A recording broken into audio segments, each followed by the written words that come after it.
गढ़चिरौली में आदिवासी समाज ने बड़ी संख्या में एकत्रित होकर आंदोलन किया। किस मांग के संदर्भ में यह आंदोलन था, चलिए जानते हैं सीटीवी प्रतिनिधि प्रवीण गेडाम की इस खबर में। धनगर समाज को अनुसूचित जमाती में न शामिल किए जाने की मांग को लेकर अनेक जगहों पर आदिवासी सड़कों पर उतरकर आंदोलन कर रहे हैं।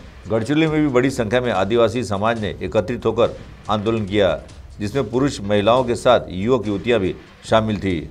इस मौके पर सिटी प्रतिनिधि प्रवीण गेडाम भी वहां पर मौजूद थे और उन्होंने विधायक देवराव होली के साथ अनेक लोगों से इस संदर्भ में बातचीत की। तो आइए सुनते हैं उन्होंने इस मौके पर क्या कहा। तो होली साहेब आदिवासी मोर्चा लावले आहेत।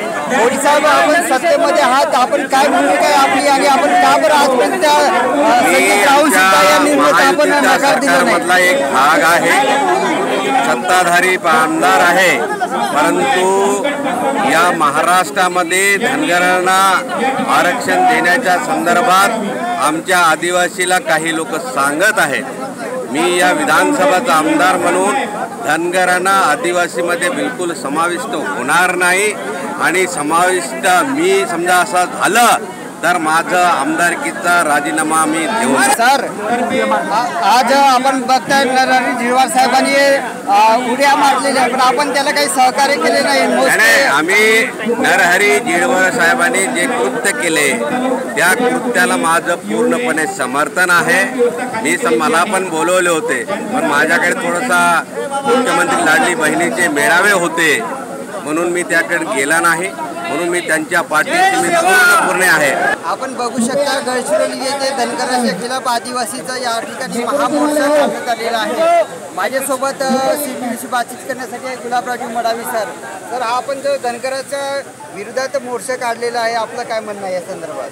माननीय मुख्यमंत्री महोदयांनी धनगर समाजाच्या शिष्टमंडळाला असं आश्वासन दिलेलं आहे की धनगर आणि दानगड हा एकच आहे, त्यामुळे त्यांना अनुसूचित जमातीचे जात प्रमाणपत्र व जात वैधता प्रमाणपत्र देण्यात येईल असा असंवैधानिक मागणी त्यांनी केलेली आहे। या असंवैधानिक मागणीला आमच्या आदिवासी समाजाचा तीव्र विरोध आहे, प्रखर विरोध आहे आणि म्हणून गडचिरोली जिल्ह्यामध्ये 25,000च्या वर आदिवासी समाजाने महाआक्रोश मोर्चाद्वारे माननीय जिल्हाधिकारी मार्फत त्यांना निवेदन सादर करण्यासाठी आम्ही इथे जमलेलो आहोत। अरे सर, हा मोर्चा शांततेत आहे की काही सरकारचा विरोध करत, काय कशा पद्धतीने आपण विरोध करतो? हा संविधानिक पद्धतीने शांततेने मोर्चा आहे। जर शासनाने या मोर्चाची दखल घेतलेली नाही तो यापेक्षा तीव्र आंदोलन आम्ही करण्यात येईल आणि येणाऱ्या निवडणुकीमध्ये त्यांना त्यांची जागा आम्ही दाखवून देऊ की आदिवासी समाज हा झोपलेला नाही आहे, आता हा जागरूक झालेला आहे।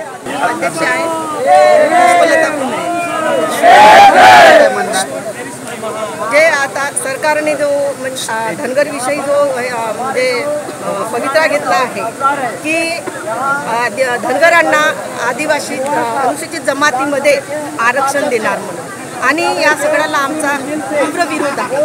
कारण कोणत्याही निकषामध्ये धनगर हे अनुसूचित जमातीमध्ये बसत नाही आणि उच्च न्यायालय आणि सर्वोच्च न्यायालयाने सुद्धा हे सिद्ध केले आहे की धनगर हे अनुसूचित जमातीच्या कोणत्या निकषात बसत आहे। तरी सुद्धा माननीय मुख्यमंत्री यांनी त्यांच्या पंढरपूरला जे आंदोलन केलं धनगर लोकांचं, त्या आंदोलनामध्ये जाऊन भेट घेतली आणि त्यांना आरक्षण देण्याचं आश्वासन सुद्धा दिलेलं आहे। आणि आम्ही सारे 47 जातीचे आम्ही अनुसूचित जमातीचे समाज बांधव आम्ही एकजूट आहोत आणि शासनाचा आम्ही तीव्र निषेध करत आहोत। आदिवासी आंदोलन आदिवासी जगावेर नेंडू धनगर समाज तोर नेंडू अतिक्रमण केंद्र हिनांसाठी माक नेंडू मावा मागणी आदिवासी समाज कियाला नेंडू गडचिरोली जिल्हा तगा नेंडू आणि मावा मागणी मान्य केलं पाहिजे। सरकार मान्य किता पाहिजे इदा मावा इंदाना म्हणतात। एक नंबर इथून आलेली आहे। आम्ही इथे आदिवासी मेळाव्यामध्ये मोर्चामध्ये आलेले आहोत आदिवासीमध्ये धनगर समाज टाकू नये, कारण जर धनगर समाज आदिवासीमध्ये टाकलं जाईल तर आम्हाला नोकऱ्या मिळतील नाही, शिक्षण पण होणार नाही।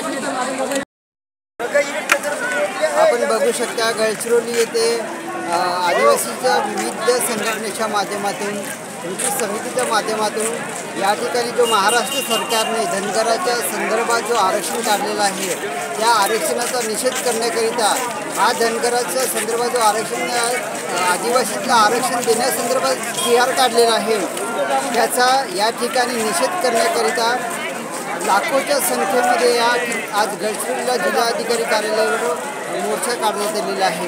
मी प्रवीण गेडाम, CT न्यूज, गडचिरोली, चंद्रपूर।